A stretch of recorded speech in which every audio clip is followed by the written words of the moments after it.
जब आ गई है जोशे, जब आ गई है जोशे रहमत पे उनकी आंखें जलते बुझा दिया है, जलते बुझा दिया है, रोते हंसा दिए हैं। उनकी महक ने दिल के कुंचे खिला दिए हैं। जिस राह चल गई है कोसे बसा दिए हैं। एक दिल हमारा क्या है, एक दिल हमारा क्या है, आज़ारो उसका कितना तुमने तो चल पड़ते मुर्दा सिला दिए। उनकी महक ने दिल के कुंचे खिला दिए हैं। जिस राह चल गई है कोसे बसा दिए हैं। आन धोया डुबो दो, आन धोया डुबो दो, और तो तुम्हारी जान भी किश्ती तुम्हें पिछोड़ी, किश्ती तुम्हें पिछोड़ी लंगर उठा दिए हैं। उनकी महक ने दिल के कुंचे खिला दिए हैं। जिस राह चल गई है कोसे बसा दिए हैं। अल्हम्दुलिल्लाह ঐতিহ্যবাহী এলাকা বাটিয়ারি মিরবাগ ফকির মিয়াজি জামে মসজিদ শাখার উদ্যোগী গাউসিয়া কমিটি বাংলাদেশ পবিত্র সোহাদাই বদর মাওলা আলী শের খুদার ওরস পাক উদযাপন উপলক্ষে আজ মুসান কিয়ামুল লাইল মিলাদ মাহফিলে সম্মানিত প্রধান অতিথি, সম্মানিত প্রধান আলোচক জামিয়া আহমদিয়া সুন্নিয়া কামিল মাদ্রাসার প্রধান ফকি হজরতুল হাজ আল্লামা মুফতি আবুল হাসান মোহাম্মদ উমাইর রজবি কেবলা মুদ্দাজিলুল আলী, এতক্ষণ পর্যন্ত যিনি কোরআন ও হাদিসের আলোকে সুন্দর করে আপনাদেরকে তাকরীর করে শুনিয়েছেন, বিশিষ্ট আলেম ফাজেল নওজোয়ান অত্র এলাকার কৃতি সন্তান ভাটিয়ারি হাজী টিএসসি উচ্চ বিদ্যালয়ের সম্মানিত হেড মাওলানা হযরতুল হাজ আল্লামা মাওলানা মহিউদ্দিন আব্বাসী জিদা মসদু, এর পূর্বে যিনি আপনাদেরকে সুমধুর কণ্ঠস্বরে আমার রসুলের শাহনমান গৌস বাকশান খাজা গরিবে নওয়াজের শাহনমান বর্ণনা করেছেন। অত্র এলাকার কৃতি সন্তান জামিয়া আহমদিয়া সুন্নিয়া মাদ্রাসা সুযোগ্য শিক্ষার্থী বিশিষ্ট আলেমে দিন আজিজে গ্রামী মাওলানা আরমান রেজা আল কাদরি সাহেব মুদ্দাজিলুল আলী উপস্থিত আছেন। মিরবাগ ফকির মিয়াজি মসজিদের মধ্যে তারাবির নামাজের ইমামতি দায়িত্ব পালন করতেছেন। কালুশা মাদ্রাসার হেফজ বিভাগের সম্মানিত মুদারিস হাফেজ মাওলানা মোহাম্মদ সোহেলউদ্দিন সাহেব উপস্থিত আছেন। অত্র এলাকার মুরব্বী সমাজ, যুব সমাজ, ছাত্র সমাজ, বিশেষ করে গাউসিয়া কমিটি বাংলাদেশের অত্র এলাকার সর্বস্তরের সুন্নি মুসলমান, আসসালামু আলাইকুম ওয়া রাহমাতুল্লাহি ওয়া বারাকাতুহু।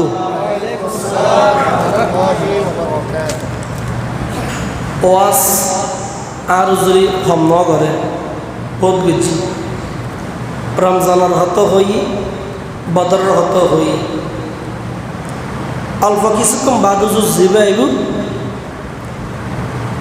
যিনি আসবেন তিনার জবানের এক একটা কথা, এক একটা শব্দ, এক একটা ল্যাঙ্গুয়েজ, এক একটা ভয়েস, এক একটা কালাম মনে মুক্তাজরে সুবহানাল্লাহ। আমি অসুস্থ গতকাল থেকে, এরপরেও আমি হুজুরকে বলেছিলাম আপনি আরও কিছুক্ষণ করেন, ইনি না করে আমাকে ধরাই দিয়েছেন। যাই হোক, আমি আজকের মাহফিলকে সামনে রেখে আল্লাহর 30,000 কালামে মজিদ ফুরকানুল হামিদ সূরাতুল আলে ইমরান থেকে 123 নম্বর আয়াতে কারিমা আপনাদের সম্মুখে তেলাওয়াত করেছি। বুখারী শরীফ থেকে অসংখ্য হাদিসে পাক থেকে এক টুকরো হাদিসে পাক আপনাদের সম্মুখে উপস্থাপনা করেছি। কোরআন এবং হাদিসের আলোকে আলোচনা করে আপনাদেরকে আমি আপনাদের অন্তরকে ঠান্ডা করতে পারবো, সেই যোগ্যতা, সেই দক্ষতা, সেই এলম আমার কাছে নাই। এরপরও চেষ্টা করবো ইনশাআল্লাহ। আল্লাহ রব্বুল আলামিন আহকামুল হাকিমিন যুগ যুগ ধরে মানুষের হেদায়েতের জন্য বাপ আদম থেকে শুরু করে ঈসা রুহুল্লাহ পর্যন্ত এক একজন লোককে এক এক সময় প্রেরণ করেছেন, নাজিল করেছেন। তার মধ্যে আখির জামানার মধ্যে এসে আল্লাহ দয়া করে মায়া করে সর্বশ্রেষ্ঠ নবী, আখির জামানার নবীর উম্মত হিসেবে, নবী হিসেবে হুজুর নূর আহমদ মুস্তাফা মুহাম্মদ মুস্তাফা সাল্লাল্লাহু তাআলা আলাইহি ওয়াসাল্লামকে নবী ও রাসূল হিসেবে আমাদের মাঝে প্রেরণ করেছেন। সুবহানাল্লাহ। নবীদের মধ্যে তিনি সর্বশ্রেষ্ঠ নবী, সৈয়দুল মুরসালিন, খাতামান নবিয়্যিন, শেষ নবী, নবীদের মধ্যে নবীদের সর্দার। আমার নবী নবীদের মধ্যে যেমনিভাবে সর্বশ্রেষ্ঠ এবং সকলের সর্দার, তেমনিভাবে উম্মতের মাঝেও আমরা সর্বশ্রেষ্ঠ নবীর সর্বশ্রেষ্ঠ উম্মত। সুবহানাল্লাহ। আল্লাহর নবী যখন ইসলামের দাওয়াত দিচ্ছেন, চারিদিকে যখন ইসলামের জনটা উদিত হলো, আমার নবীর কালমা যখন সবাই পড়তেছে, এমন সময়ের মধ্যে আবু জাহেল, উতবা, সাইবা, ওয়ালিদ ইবনে মুগীরা, বড় বড় কাফেররা আমার রাসূলের সাথে দুশমনি শুরু করে দিল। শেষ পর্যন্ত তারা সিদ্ধান্ত নিল, এই মুহাম্মদকে এইভাবে চলতে দিলে আমাদের অতীতের বান্দার ধর্ম দুনিশ্বর হয়ে যাবে, এই মুহাম্মদকে হত্যা করতে হবে। নাউজুবিল্লাহ। তখন তারা মক্কায়ে মুআজ্জামা থেকে বড় একটা কাফেলা মদিনায়ে তৈয়বার মধ্যে আমার রাসূলকে হামলা করার জন্য তারা সিদ্ধান্ত নিয়েছেন, যেটা বদর যুদ্ধের নামে পরিচিত। আগে আমাদের বুঝতে হবে বদর শব্দ কোত্থেকে আসলো, কেন আসলো। বদর শব্দ এটা একজন ব্যক্তির নাম, বদর শব্দ এটা একজন ব্যক্তির নাম, যেটা আপনার মক্কায়ে মুআজ্জামার মদিনায়ে মুনাওয়ারার দক্ষিণ পশ্চিমে 80 কিলোমিটার কিংবা 130 কিলোমিটার দূরে অবস্থিত। ওই বদর ব্যক্তি মানুষের সেবার জন্য, মানুষের খেদমতের জন্য, মানুষ পানি পান করার জন্য একটা ফরিহা খনন করে দিলেন, একটা কূপ খনন করে দিলেন। ওই ব্যক্তির নামে ওই স্থানের নাম হলো বদর। সুবহানাল্লাহ। অনেক লম্বা ইতিহাস, আমি মুক্তাসরে বলবো। এমন সময়ের মধ্যে আল্লাহর প্যারা মাহবুব নবীর উপর হামলা করার জন্য, মদিনা শরীফের আক্রমণ করার জন্য আবু জাহেলের নেতৃত্বে বড় একটা দল মদিনা শরীফের দিকে রওনা হলেন। এটা আমার রসুলের কানের মধ্যে আসলো, এবং আসলো শুধু তা নয়, কাফেররা ছিল তাদের সংখ্যা হাজারের উপরে, 3000, 1000-1200 মতান্তর রয়েছে, অর্থাৎ অসংখ্য কাফেরদের সংখ্যা ছিল। কিন্তু মুসলমানদের সংখ্যা ছিল মাত্র 313 জন। উম্মত কাফেররা সর্বপ্রথম এসে বদর নামক স্থানে, যেই জায়গাটা সবচাইতে ভালো, শুকনো, মজবুত, ওই জায়গার মধ্যে তারা কি করলেন? তাবু করলেন, ফ্যান্ডল করলেন, তারা ওখানে অবস্থান নিলেন। আর এইদিকে আল্লাহর প্যারা মাহবুব নবীর 313 জন সাহাবী, যাদের সংখ্যা ছিল আপনার উটের সংখ্যা ছিল 70টি, ঘোড়া ছিল 2টি, তরবারি ছিল 8টি, অর্থাৎ বলতে গেলে তেমন যুদ্ধের কোনো সরঞ্জাম ছিল না। উম্মত আল্লাহর প্যারা মাহবুব নবী রহমতুল আলামিন নবী এমন একটা জায়গার মধ্যে তাবু করলেন, যেই জায়গাটা নিরিশ ছিল, অর্থাৎ দুয়াশা মাটি ছিল, বালুময় ছিল, দুয়াশা মাটি। আর কাফেররা যেদিকে অবস্থান করে সেটা ময়না মাটি, শক্ত মাটি, এঁঠেল মাটি।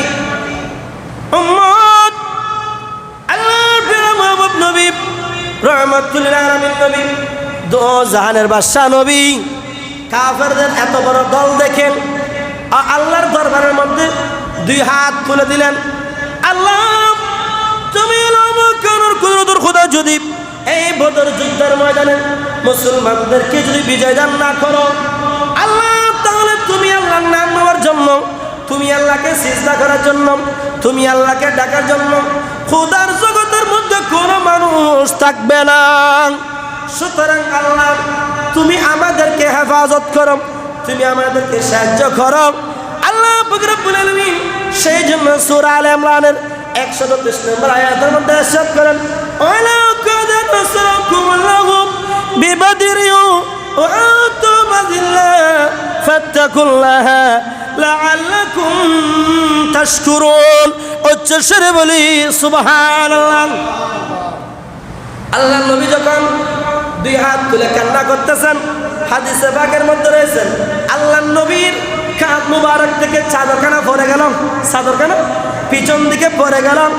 সিদ্দিক আকবর এসে আল্লাহ নবীকে জড়িয়ে ধরলেন, ইয়া রাসূলুল্লাহ, ইয়া হাবিবাল্লাহ, আপনার দোয়া লামাকানুর কুদরতুল খোদা অবশ্যই অবশ্যই কবুল করেছেন। সুবহানাল্লাহ। আপনি থামুন, আপনার দোয়া আল্লাহ কবুল করেছেন, কবুল করবেন। আপনি সবর ধরুন, আপনি ধৈর্য ধারণ করুন, অবশ্যই আল্লাহ আমাদেরকে এই যুদ্ধের মধ্যে বিজয়ী দান করবেন। সুবহানাল্লাহ। সিদ্দিকা করে গেল যখন বললেন, আল্লাহ নবী সিজদা থেকে উঠলেন, মুনাজাত কেন শেষ করলেন। উম্মত শুধু তারং যে যুদ্ধ সংঘটিত হয়েছিল 2য় হিজরির দিন 17 বদর রমজান, এদিকে সাহাবে কেরামের কাছে তেমন কোনো খানা ছিল না, তেমন কোনো পানি ছিল না, রুটি ছিল না, মাংস ছিল না, সামান্য তো খেজুরের টুকরা, একটা খেজুরকে টুকরা টুকরা করে খেয়ে তারা রমজান শরীফের রোজা রেখেছিল। আর কাফেরদের খানার কোনো অভাব ছিল না, তাদের আরামের কোনো অভাব ছিল না, মুসলমানদের খানার খুবই অভাব ছিল। এমন অবস্থার মধ্যে রাত যখন গভীর হলো, আপনার আল্লাহর আসমান থেকে আল্লাহর রহমতের বৃষ্টি নাজিল হলো। সুবহানাল্লাহ। আল্লাহ কি করে দিলেন? আল্লাহর রহমতের বৃষ্টি নাজিল হলো। আল্লাহর রহমতের বৃষ্টি নাজিল হলো। বৃষ্টি যখন নাজিল হলো, ওই যে একটা জায়গা ছিল আল্লাহ রাসূল যেদিকে তওবা করেছেন, যেদিকে প্যান্ডেল করেছেন, যেদিকে অবস্থান করেছেন, সেদিকে জায়গা ছিল বালুময়, আর ওই জায়গাটা শক্ত হয়ে গেল। সুবহানাল্লাহ। কাফেররা যেই দিকে অবস্থান করেছিল ওই জায়গাটা ওই দিকে এমন পর্যায়ে চলে গেল, ওই আপনার এঁটেল মাটি পিছলা হয়ে গেল। সুবহানাল্লাহ। দেখুন আল্লাহ কিভাবে সাহায্য করতেছেন। আল্লাহ পাক রব্বুল আলামিন সেজন্য কোরআনে কারীমের মধ্যে ইরশাদ করেছেন, আমি আল্লাহ তোমাদেরকে বদরের যুদ্ধের ময়দানে তোমাদেরকে আমি সাহায্য করেছি। তোমরা হীনবল ছিলা, তোমরা দুর্বল ছিলা, আমি আল্লাহ তোমাদেরকে সাহায্য করে ওই যুদ্ধের ময়দানের মধ্যে তোমাদেরকে বিজয় দান করেছি। সুবহানাল্লাহ। কিভাবে? আমি আল্লাহ 1000 ফেরেশতা পাঠিয়েছি, আমি আল্লাহ 3000 ফেরেশতা পাঠিয়েছি, আমি আল্লাহ 5000 ফেরেশতা পাঠিয়েছি। সুবহানাল্লাহ। অনেকে বলে আল্লাহর নবী গায়েব জানে না। আল্লাহর নবী বদরের যুদ্ধ সংগঠিত হওয়ার আগে লাঠি দিয়ে চিহ্ন করে দিলেন, এইখানে ওলীদ ইবনে মুগীরা মারা যাবেন, এখানে আবু জাহেল মারা যাবে, এখানে উকবা মারা যাবে, এখানে সাইবা মারা যাবে। সুবহানাল্লাহ। লাঠি দিয়ে চিহ্ন করে দিলেন। ঠিক তেমনি ভাবে ওই যুদ্ধের ময়দানে দেখা গেল আল্লাহর রাসূল যেখানে আপনার লাঠি মোবারক দিয়ে চিহ্ন করেছিল, ঠিক প্রত্যেক জায়গার মধ্যে প্রত্যেক ব্যক্তি জাহান্নামীরা কাফেররা ওই জায়গার মধ্যে ইন্তিকাল করেছেন, জাহান্নামের পানি পান করিয়েছেন। নাউযুবিল্লাহ। আল্লাহুম্মা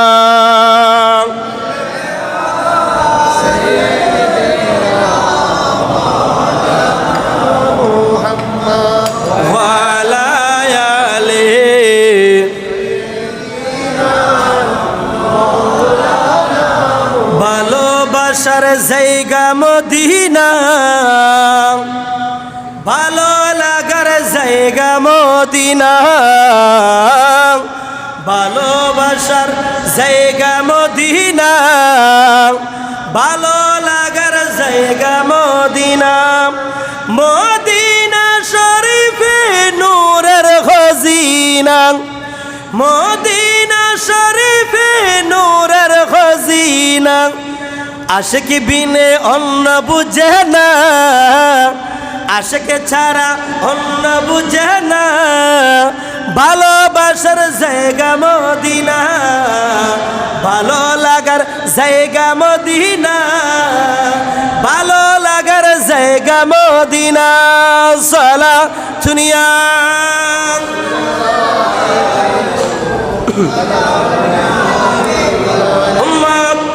কিতাবের মধ্যে কিতাব খুলে দেখা যায় যুদ্ধ যখন শুরু হয়ে গেল, সাহাবায়ে কেরাম কোন কাফেরকে যখন হত্যা করতে যায়, দেখা যায় মুসলমানরা সাহাবায়ে কেরাম হত্যা করার আগে ওই ব্যক্তিকে কে যেন এসে আপনার তো চাবুক দিয়ে তরবারি দিয়ে তাদেরকে শরীর থেকে দ্বিখণ্ডিত করে দেন। সুবহানাল্লাহ। একটা আওয়াজ আসে, আব্দিন নিয়া হয়জুম, আব্দিন নিয়া হয়জুম। সুবহানাল্লাহ। এই ধরনের একটা আওয়াজ বদরের ময়দানের মধ্যে, যুদ্ধের ময়দানের মধ্যে আওয়াজ শোনা যায়। সুবহানাল্লাহ। সবচাইতে গুরুত্বপূর্ণ একটা ঘটনা, যে যুদ্ধের ময়দানে দুইজন ছোট ছোট বালক যুদ্ধের মধ্যে অংশগ্রহণ করেছিল। একজন নাম হলো মাস, আর একজন নাম হলো মুআউইজ। একজন নাম হলো মাস, আর একজন নাম হলো মুআউইজ। তারা দুইজন ভাই। তারা আল্লাহর নবীকে বলেন, নবী গো, বদর যুদ্ধের ময়দানের মধ্যে আমরাও যাব, আমাদের যাইতে মন চাই। বাচ্চা ছোট, তাদের ইমানি জজবা ছিল অনেক বেশি। বর্তমান তো রাসূলকে গালি দিলে, আল্লাহকে গালি দিলে আমাদের অন্তর জ্বলে না, আমাদের দুঃখ লাগে না। কিন্তু তখন যুগের ছোট ছোট বাচ্চাদের অন্তরের মধ্যে আমার রাসূলের প্রেম ভালোবাসা ছিল পরিপূর্ণ। সুবহানাল্লাহ। আল্লাহ। ইয়া রাসূলুল্লাহ। শুহাদায়ে বদর। नारे गौसिया या गौसुल मुस्तकीम देखो सबसे बहाला हो हमारा नबी सबसे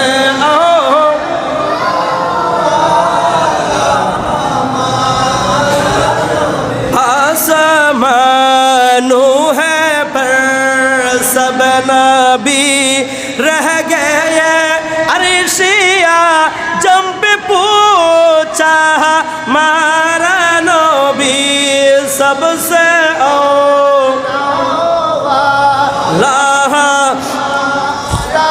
नबी सबसे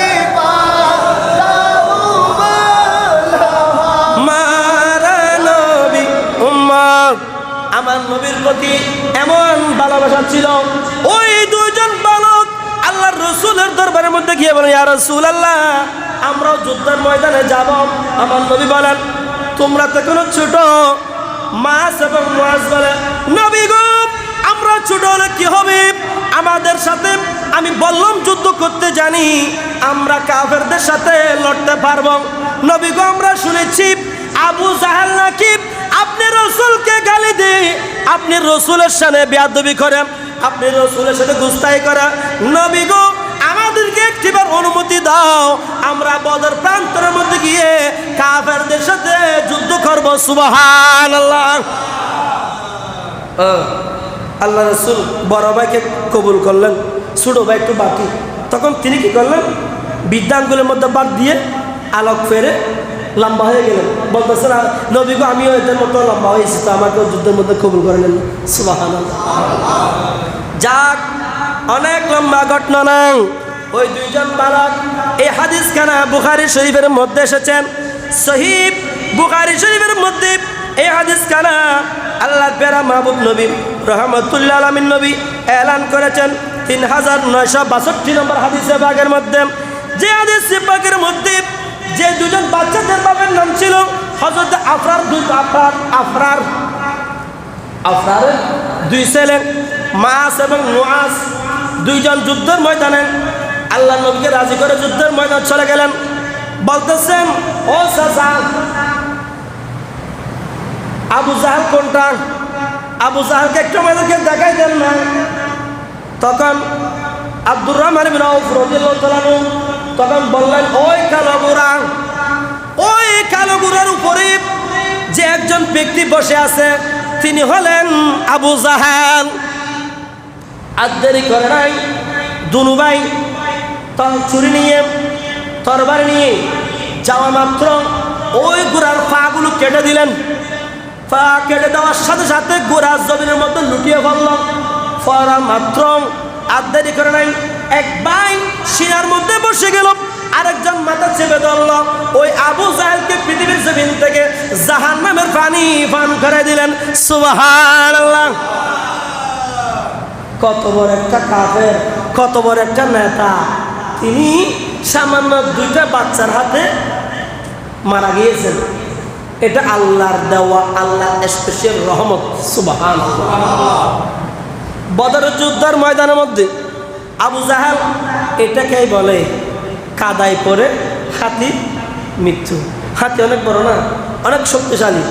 অনেক সময় দেখা যায় কোনো আপনার কাদার মধ্যে পড়ে গেলে, দেওয়ার মধ্যে পড়ে গেলে হাতি আর উঠতে পারে না। কোনো আপনার গোনার মধ্যে পড়ে গেলে,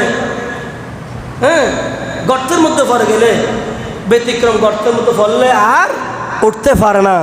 পেয়ারা হাজরিন, ওই বদর যুদ্ধের ময়দানে এমন একটা যুদ্ধ ছিল যে যুদ্ধ সত্য এবং মিথ্যা, হক এবং না হক। আমার রাসূল ছিল হক আর আবু জাহেল ছিল না হক। সত্য এবং মিথ্যার যুদ্ধ চলছিল। ওই যুদ্ধের মধ্যে আল্লাহ পাক রব্বুল আলামিন আমার দয়াল বান্দার নবীকে স্পেশাল ভাবে আসমান থেকে আল্লাহর রহমতের ফেরেশতা নাজিল করে। ওই যুদ্ধের মধ্যে আল্লাহ আমার রাসূলকে সাহায্য করে। সামান্য 313 জন সাহাবায়ে কেরামদেরকে আল্লাহ স্পেশাল ভাবে ওই যুদ্ধের মধ্যে বিজয়ী দান করেছেন সুবহানাল্লাহ। সেজন্য আল্লাহ বলেন ওয়ালাকাদ নাসারাকুমুল্লাহু বিবদরি ওয়া আনতুম আযিল্লাহ ফাত্তাকুল্লাহা লাআল্লাকুম তাশকুরুন। উচ্চ স্বরে বলি সুবহানাল্লাহ। আল্লাহ বলেন উম্মত তোমরা বদর যুদ্ধের মধ্যে দুর্বল ছিলা, হীনবল ছিলা, অসহায় ছিলা, ছুরি ছিল না, তরবারি ছিল না, উট ছিল না, ঘোড়া ছিল না। আমি আল্লাহ আসমান থেকে ফেরেশতা পাঠিয়ে তোমাদেরকে, যেহেতু তোমরা হক, আমার নবী হক, সেজন্য আমি আল্লাহ তোমাদেরকে সাহায্য করেছি সুবহানাল্লাহ। কিন্তু দেশের মধ্যে বর্তমান এমন পরিস্থিতি হয়েছে, আইয়ামে জাহেলিয়া আমরা ইতিহাস পড়েছি, কিন্তু আইয়ামে জাহেলিয়া আমার চোখে দেখি নাই। বর্তমান সমাজের মধ্যে, রাষ্ট্রের মধ্যে এমন পরিস্থিতি হয়েছে, যেই পরিস্থিতি আইয়ামে জাহেলিয়াকে কি করতেছেন, হার মানাচ্ছেন। নাউজুবিল্লাহ বলেন না।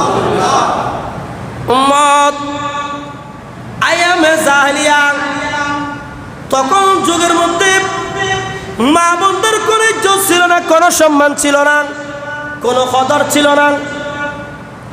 যার যেমন ইচ্ছা, যার যতটা খুশি ততটা বিবাহ করত, যেটাকে পছন্দ হতো, যাকে ভালো লাগতো তার সাথে শারীরিক মেলামেশা করত, তার ইজ্জত নষ্ট করত। কিন্তু বাংলাদেশের মধ্যে 2025 সালের মধ্যে এসে আমরা এমন কিছু চিত্র দেখতে পাচ্ছি, যে চিত্রগুলো, যে নিদর্শনগুলো, যে কাজগুলো, যে কুকর্মগুলো আইয়ামে জাহেলিয়াকেও হার মানাচ্ছেন। নাউজুবিল্লাহ। 8 বছরের কন্যাকে দর্শন করে, ছোট ছোট বাচ্চাদেরকে দর্শন করেন। এরকম অনেক জালেম আছে না নাই? এরকম অনেক মানুষ আছে না নাই? আসলে কি এরা মানুষ নেই? এরা আসলে মানুষ নয়, আসলে এই মানুষ নয়, এরা মানুষ নামে অমানুষ। আপনার পোশাক পরলে, সুন্দর জামা পরলে, সুন্দর পাঞ্জাবি পরিধান করলে, ভাত খেলে, উন্নত মানের আহার করলে ওটাকে মানুষ বলে না। আপনি মাথার মধ্যে টুপি দিয়েছেন, আপনি চাইলে আপনি নিজেকে নিজে মুসলমান দাবি করতে পারবেন, আমি মুসলমান, ঠিক আছে, কিন্তু সিনার মধ্যে হাত দিয়ে বলতে পারবেন না আমি একজন পাক্কা মুসলমান, পাক্কা ইমানদার, পাক্কা মুমিন। কিন্তু আমি নিজেকে গর্ব করে বলতে পারি আমি তো হাজি, আমি তো গাজী, আমি তো শেখ, আমি তো চৌধুরী, আমি তো শিকদার, আমি তো অমুক, আমি তো অমুক। কিন্তু আপনি সিনাই পাকের মধ্যে হাত দিয়ে বলতে পারবেন না আমি একজন পরিপূর্ণ পাক্কা ইমানদার মুসলমান, আশিক রাসূল। বড় করে বলি নাউজুবিল্লাহ। উম্মত পত্রিকা খুললে চোখের পানি চলে আসে, ফেসবুক খুললে দেখা যায়, টেলিভিশনের পর্দা খুললে দেখা যায়, চারিদিকে অত্যাচার, মা জাতির উপর দর্শন, ছোট বাচ্চাদেরকে দর্শন করতেছে, হত্যা করতেছে, মানুষদেরকে মেরে হাত পা বেঁধে, পায়ের মধ্যে আপনার পাথর বেঁধে নদীর মধ্যে নিক্ষেপ করে দিচ্ছেন। সেজন্য আমার রাসূল বলেছেন উম্মত অতি সহসাত এমন একটা সময় আসবে, যে সময়ের মধ্যে আখিরি জামানার মধ্যে মানুষের অন্তরের মধ্যে মহব্বত থাকবে না। আপনার কথা হবে সুন্দর, কাজকর্ম হবে ফেরানোর মতন, তাদের কার্যকলাপ হবে বাঘের মতন। একটা বাঘের সামনে যদি কোনো পশু পাখি পড়ে, কোনো মানুষ যদি পড়ে, যে বাঘ থেকে সহজে নিজেকে রক্ষা করা খুবই কঠিন হয়ে পড়ে, তেমনি ভাবে বর্তমান এমন একটা যুগ চলে আসবে আখিরি জামানার নবীর উম্মতদের মধ্যে, যাদের অন্তরের মধ্যে বিন্দু পরিমাণ পর্যন্ত মহব্বত থাকবে না, আন্তরিকতা থাকবে না, তারা কি কাজ করবে সে নিজেও বলতে পারবে না। নাউজুবিল্লাহ। নিজুর বাপ নিজের কন্যাকে দর্শন করতেছে, এগুলো তো এজিদের আলামত, এজিদের খাসিয়ত। নিজের বাপের কাছে যেখানে কন্যা সন্তান নিরাপদ নয়, সেইখানে নিজের কন্যা সন্তান কোনো চাচতো ভাই, মামতো ভাই, খালাতো ভাই, তালতো ভাই, কোনো ফারেল্লা প্রতিবেশী অমুক ভাই সমুক ভাইয়ের কাছে নিরাপদ নয়। সেই জন্য আপনার সন্তানকে, আপনার কন্যাকে, আপনার ছেলেকে চোখে চোখে রাখবেন।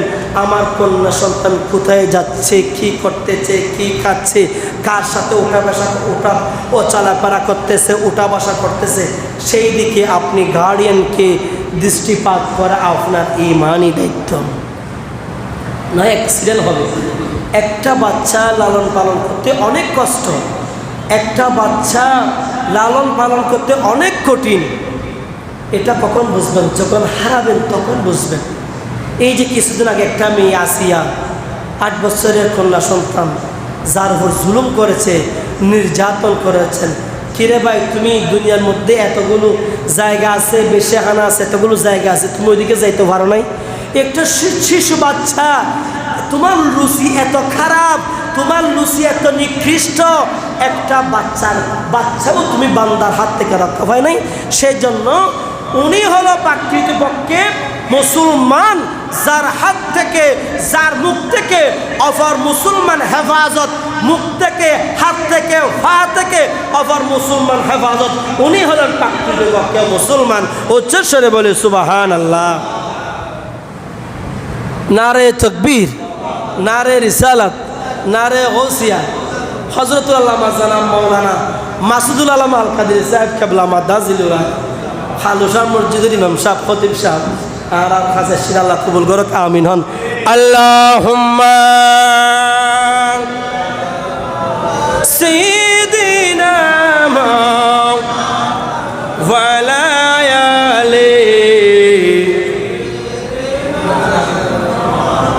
जग में जब आए मोहम्मद इस्लाम जिंदा हो गई, जग में जब आए मोहम्मद इस्लाम बुतन सब कलमा पढ़ो, बुतन सब कलमा पढ़ो, काफिर मुसलमान हो गई, जग में जब ये मोहम्मद इस्लाम जिंदा हो गए। साला दुनिया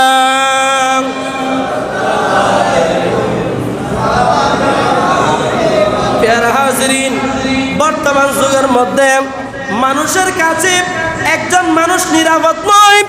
মানুষের অন্তরটা এমন হয়ে গিয়েছে, হিংস্র প্রাণীর চাইতে নিকৃষ্ট বেশি হয়ে গিয়েছে। মানুষ যখন একটা মানুষ একটা পিঁপড়া মারলে একটু আফসোস করা যায়। কিতাবের মধ্যে আছে, কোনাবেগ আছে না, কোনাবেগ ঘরের মধ্যে কোনাবেগ আছে না কতগুলো, এই কোনাবেগের শরীরের মধ্যে একটু একটু ফোড়া ফোড়া দাগ আছে না? এগুলো কেন হয়েছে জানেন? ইব্রাহিম নবীকে যখন আগুনের মধ্যে দিয়েছিল নমরুদে, তখন ওই ব্যাঙ মোহাম্মত প্রকাশ করে আল্লাহ নবীকে ভালোবেসে ওখানে গিয়ে প্রস্রাব করে দিয়েছে। সুবহানাল্লাহ বলেন না? আসলে কি কোনা ব্যাঙের প্রস্রাবে কি আগুন নিভবে? কখনো তো বন্ধ হবে না। কিন্তু কোনা ব্যাঙের অন্তরে নবীর কি ছিল? ভালোবাসা ছিল। কোন ব্যাঙের অন্তরে নবীর প্রতি কি ছিল? আন্তরিকতা ছিল, ভ্রাতৃত্ব ছিল, ভালোবাসা ছিল। আর লোফিনি গিয়ে আরো ফুক দিচ্ছে, মানে আরো আগুন আরো বেশি করে জ্বলার জন্য, ধরার জন্য। সেই জন্য কোনো ব্যক্তি ইচ্ছাকৃতভাবে যদি একটা কোনো ব্যাঙ মারেন, তাহলে আপনাকে একটা ছাগল কাফারা দিতে হবে। আর যদি ভুলবশত মারা যায়, তাহলে আপনাকে আফসোস করতে হবে, আফসোস করতে হবে। আহা, আমার তো ভুল হয়ে গেছে, আমি খেয়াল করতে পারি নাই, কোনো ব্যাংকটা আমার পায়ের তলে পড়ে পিষ্টে গিয়েছে, মারা গিয়েছে, মরে গেছে, আফসোস করতে হবে। আরও কই লোভিনী দেখলে একেবারে মারলে আপনার অনেক সওয়াব আছে। সুবহানাল্লাহ। এখান থেকে অনেক কিছু শেখার আছে। মানুষকে ভালোবাসবেন, মানুষকে মহব্বত করবেন, মানুষের প্রতি আন্তরিকতা দেখাবেন, মানুষের প্রতি ভ্রাতৃত্ববোধ দেখাবেন, আল্লাহ আপনার প্রতি দয়া করবেন। আল্লাহ রাসূল বলেন, যেই ব্যক্তি মানুষের প্রতি দয়া করে, আল্লাহও তার প্রতি দয়া করে। সুবহানাল্লাহ। মানুষের দয়া করবেন, এহসান করবেন, ভালোবাসবেন। আল্লাহ আমাদেরকে বোঝার তৌফিক দান করুক, আমিন। প্যারা হাজিরিন, তাহলে বলতে চেয়েছিলাম কি, বর্তমান সমাজের মানুষের অন্তর হিংস্র প্রাণীর চেয়ে নিকৃষ্ট হয়ে গিয়েছে। সবাই না, কিছু মানুষ তাদের কলমের মধ্যে নবীর প্রেম, আল্লাহর প্রেম, আল্লাহর বই, রসুলের বই, তাদের কলমের মধ্যে নীল একেবারে নীল। কোনো মানুষের অন্তরের মধ্যে আল্লাহর বই থাকলে সে একটা কাজ করতে অনেকবার চিন্তা করবে, ভাবনা করবে, আমি কি করতেছি, হ্যাঁ আমি কি করতেছি। একটা প্রাণী, একটা মানুষকে, একটা মাকে, একটা বোনকে আমি হত্যা করে ফেলতেছি। যেমনিভাবে আল্লাহ মাহবুব নবীর একজন সাহাবী দাহিয়াতুল কলবি, যিনি প্রথম যুগের মধ্যে যখন কন্যা সন্তান পৃথিবীর জমিনের মধ্যে আসা, পরিবারের মধ্যে জন্মগ্রহণ করলে অপরাধ মনে করত, পাপ মনে করত, নিকৃষ্ট মনে করত, ওই যুগের মধ্যে এই দাহিয়াতুল কলবি নামক একজন সাহাবী তার পরিবারের মধ্যে তার বিবিকে বলেছিল, এই আমার স্ত্রী, আমি তো ব্যবসার জন্য বাইরে চলে যাচ্ছি, যদি তোমার নসল দিয়ে, তোমার পেট থেকে যদি কন্যা সন্তান জন্মগ্রহণ করে তাহলে তুমি তাকে হত্যা করবে। আইয়ামে জাহিলে তখন যুগের মধ্যে কন্যা সন্তান হলে কি করত, হত্যা করত, গলা টিপে মেরে জীবত কিংবা জীবিত অবস্থায় কাফন কবর দিয়ে দিত। তখন স্ত্রীকে বলতেছে, দাহিয়াতুল কলবি, এই আমার বিবি শুনো, যদি ছেলে সন্তান হয় তাহলে তাকে রেখে দিবা। সেই প্রচলনটা আমাদের দেশের মধ্যে এখন আছে, যাদের মধ্যে কন্যা সন্তান হলে আমরা একটু কি করি, মন কালো করে ফেলি। হ্যাঁ, কিন্তু কন্যা সন্তান এটা আল্লাহর বড় নিয়ামত, সুবহানাল্লাহ। নারে তাকবীর, নারে রিসালাত, নারে গাউসিয়া।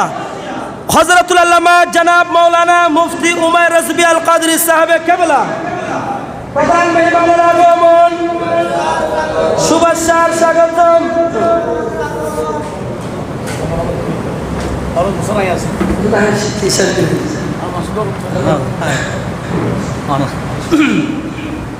আলহামদুলিল্লাহ, হুজুরের দরস পাওয়ার, দরসে বসার শেষ সুযোগ হয় নাই, কিন্তু আলহামদুলিল্লাহ হুজুরের আলোচনাগুলো আমি সবসময় ফলো করি, শুনি। আমার শুনে অনেক আলেম ওলামা আছে না, তার মধ্যে বিশেষ করে আমি আমার হুজুরের আলোচনাগুলো আমি শ্রবণ করি, আমি শুনি, আমার অনেক ভালো লাগে। এই শুধু তা নয়, আলহামদুলিল্লাহ বর্তমান যুগের জন্য আমাদের এই হুজুর আমাদের জন্য আল্লাহর পক্ষ থেকে একটা বড় রহমত, সুবহানাল্লাহ। যার কথার মধ্যে, যার আলোচনার মধ্যে প্রত্যেকটা কালাম, প্রত্যেকটা সেন্টেন্স, প্রত্যেকটা বাক্য মধ্যে মনি মুক্তা জরে, সুবহানাল্লাহ। আজকে হুজুরকে পেয়েছি, আল্লাহ হুজুরের আশার মধ্যে বরকত দান করুক, আমিন। আমি আর আলোচনা করব না, হুজুরকে বসে রেখে আলোচনা করা মানে বেয়াদবি করা, আমি সেদিকে যাব না, আমি এদিকে শেষ করে দিচ্ছি। আল্লাহ পাক রব্বুল আলামিন হুজুরের আশাকে, বসাকে কবুল আর মঞ্জুর করুক, আমিন। আল্লাহুম্মা সাল্লি আলা ওয়া আলা আলি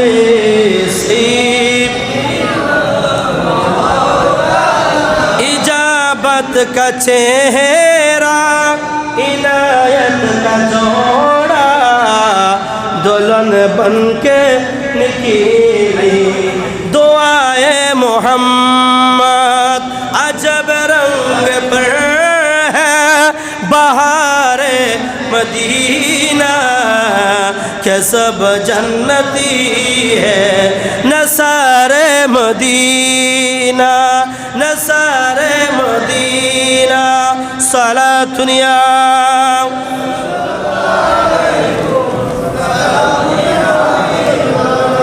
ওই আইয়ামে জাহিলিয়ার যুগের মধ্যে কন্যা সন্তান হলে কি করত, জীবিত অবস্থায় দাফন করত, খবর দিত। কন্যা সন্তান জন্মগ্রহণ করা এটাকে পাপ মনে করত, এটাকে বড় বোঝা মনে করত। কিন্তু আল্লাহ যখন কোনো ব্যক্তির উপর, মানুষের উপর খুশি হয়, কয়েকটা কারণের মধ্যে একটি খুশি হলো আল্লাহ ওই ঘরের মধ্যে কন্যা সন্তান দান করেন। সুবহানাল্লাহ। মূসা আলাইহিস সালাম আল্লাহর কাছে জানতে চান, আল্লাহ আপনি কখন খুব বেশি খুশি হন? বেশি খুশি হলে আপনি কোন কাজটি করেন? আল্লাহ বলেন, মূসা শুনো, আমি আল্লাহ যখন খুশি হই তখন আমি আল্লাহ আসমান থেকে রহমতের বৃষ্টি নাজিল করি। সুবহানাল্লাহ। এরপরে যখন বেশি খুশি হয় তখন মানুষের ঘরের মধ্যে আমি মেহমান পাঠাই। সুবহানাল্লাহ। এখন তো আমরা মেহমান আসলে অনেকে আমরা মুখ কালো করে ফেলি, কিন্তু আবার অনেক গরিবের ঘরের মধ্যে যখন বড় লোকরা যায় তখন তারা অনেক খুশি হয়। উনি আমার ঘরের মধ্যে কদম রেখেছেন, অনেক আনন্দ উল্লাস করে। আলেমদেরকে দেখলে, হুজুরদেরকে দেখলে অনেক খুশি হয়। আবার অনেক মানুষের কাছে যখন, ধনীর কাছে যখন গরিব মানুষ যায় তখন চেহারাকে একেবারে কি করে ফেলে? মলিন করে ফেলে। এরকম মানুষ আছে না নাই? এরপর আল্লাহ আপনি কখন খুশি হন? বলতেছেন এরপর আমি বেশি খুশি হই, বেশি খুশি হয়ে মানুষদেরকে মানুষের ঘরের মধ্যে আমি পরিবারের মধ্যে কন্যা সন্তান দান করে থাকি। সুবহানাল্লাহ। কন্যা সন্তান এটা বোঝা নয়, এটা জান্নাতের একটা সার্টিফিকেট, জান্নাতে যাওয়ার একটা আপনার প্র্যাকটিক্যালি আপনার একটা জান্নাতের যাওয়ার সহজ একটা মাধ্যম। সুবহানাল্লাহ। আইএমএ জাহিরের সময় কিন্তু মানুষদেরকে হত্যা করতো, মেয়েদেরকে জীবিত অবস্থায় কবর দিয়ে ফেলতো। ওই দাহিয়াতুল কলবি, অনেক লম্বা ঘটনা মুক্তসর করে ফেলতেছি, তার একটা কন্যা সন্তানকে জীবিত অবস্থায় দাফন করে দিয়েছেন। নাউজুবিল্লাহ। তখন তিনি একজন কান্না করতেছেন আল্লাহ রসুলের দরবারে, সে হাও মাও করে কান্না দিচ্ছেন। আল্লাহ রসুল বলতেছেন, আমার সাহাবী দাহিয়াতুল কলবি, তুমি এইভাবে কান্না করতেছো কেন? বলতেছেন, নবী গো, আমার জীবনের মধ্যে এমন একটা ভাব কাজ করেছি, এমন একটা অন্যায় করেছি আর রাসূলুল্লাহ, হয়তো আল্লাহ আমার এই জীবনের এই গুনাহ আল্লাহ ক্ষমা করবে না। আল্লাহ রসুল বলতেছেন, ও দাহিয়াতুল কলবি, এমন কি গুনাহ করেছো? যেহেতু তুমি আমি রসুলের কলমা পড়েছো, আল্লাহর কালিমার নিচে, পতাকার নিচে তুমি এসেছো, আল্লাহ তো তোমার গুনাহ মাফ করে দিয়েছেন। তখন দাহিয়াতুল কলবি বলে, নবী গো, এমন একটা অপরাধ করেছি, আমার একটা জীবিত কন্যা সন্তানকে আমি দাহিয়াতুল হাত দিয়ে আমি হত্যা করেছি। আল্লাহ, আমি তো ঘুমাইতে পারি না, আমি ঘুমাইতে পারি না, খেতে পারি না, যেদিকে যাই আমার কন্যা সন্তানের আওয়াজ শুনি। আল্লাহ রসুল কান্না করতেছেন, দাহিয়াতুল কলবি কান্না করতেছেন। যেটা আমরা আইয়ামে জাহিরের ইতিহাস পড়েছি, শুনেছি, সে কাজটা এখন বর্তমান সমাজের মধ্যে হচ্ছে। আল্লাহ পাক রব্বুল আলামিন আমাদের দেশকে, রাষ্ট্রকে ওই সমস্ত জাহেলদের হাত থেকে হেফাজত করুক। আমিন। ওয়া আখিরি দাওয়ানা আনিল হামদুলিল্লাহি রাব্বিল আলামিন। আসসালামু আলাইকুম ওয়া রাহমাতুল্লাহি ওয়া বারাকাতুহু। সম্মানিত এলাকাবাসী, আশিকানে মুস্তাফা সাল্লাল্লাহু তাআলা আলাইহি ওয়াসাল্লাম